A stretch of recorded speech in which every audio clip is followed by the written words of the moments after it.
the reflections and report out from our judges, Dr. Hollis, Ms. Lois Gibbs, Dr. Igoe, and then we're going to have each of our breakout groups do our report back, and then we want to try to sync up the recommendations from the breakout groups with the recommendations from the judges. So we want to see where there's alignment and where there's effort and energy to move forward on that front. Does that make sense? Yeah. Are you sure? I know y'all are tired. Yeah. All right, let's bring this baby home. Yeah. All right. Judges. Hit it. So first we're going to talk about, we've designed this to talk about what we've identified, what we've learned as issues, and then we came up with recommendations, okay, overall. So, and we didn't get a chance to write it over because Bernice was stressing us.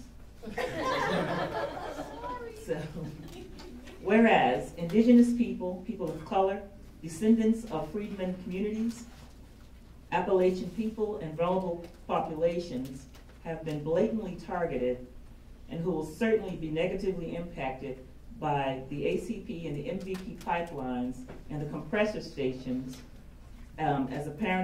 which was apparent across all 6 of the issue areas discussed today. And whereas numerous and diverse examples of cultural attachment and historic preservation atrocities exist,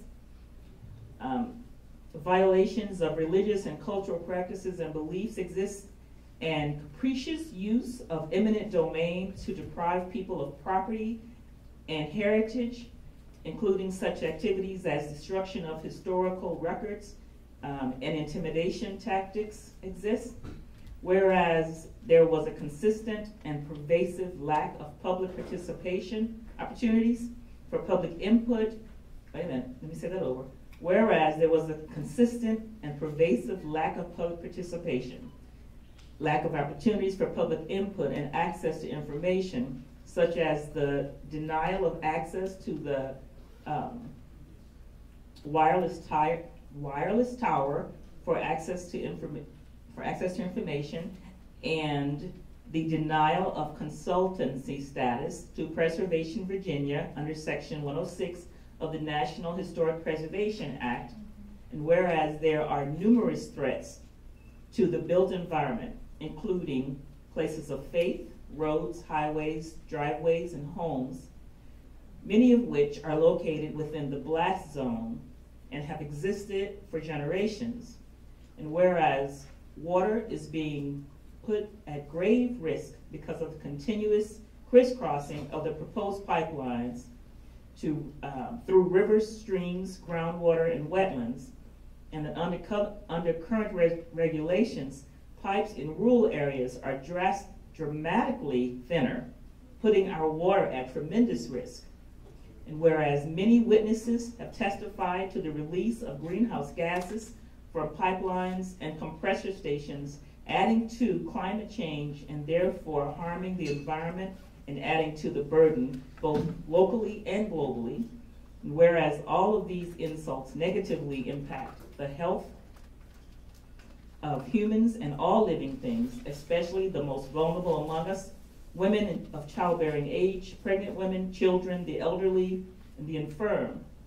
This tribunal strongly recommends that the states of West Virginia, and North Carolina, along with all environmental agencies, should suspend all actions, suspend all actions, undertake necessary,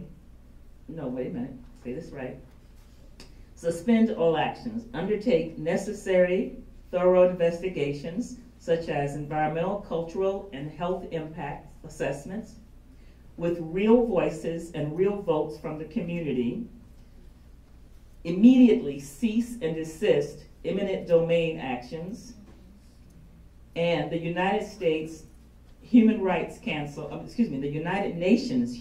Council should put the United States on trial for crimes against human rights.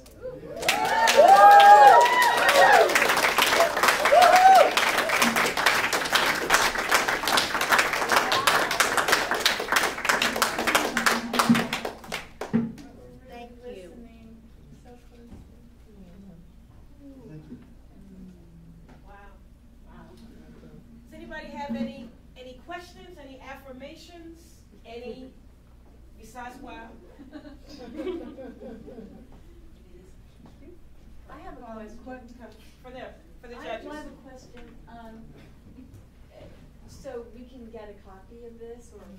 take a picture of it or I something. don't want to do that. It needs a little cleaning up, but it will be good to do that with pretty soon, I guess. Yeah, because that would go in a press release. Yeah. And so that, and not to put more burden on you, but it's so Well, we beautifully were turning written. in like this, so. They were a little under the clock. Yeah. And it will go to the United Nations in the transcript along with all the testimony, both written and verbal, that will be transcribed and given to the United Nations for trial in Switzerland, May 14th through the 16th. So all your voices will be there, and this will be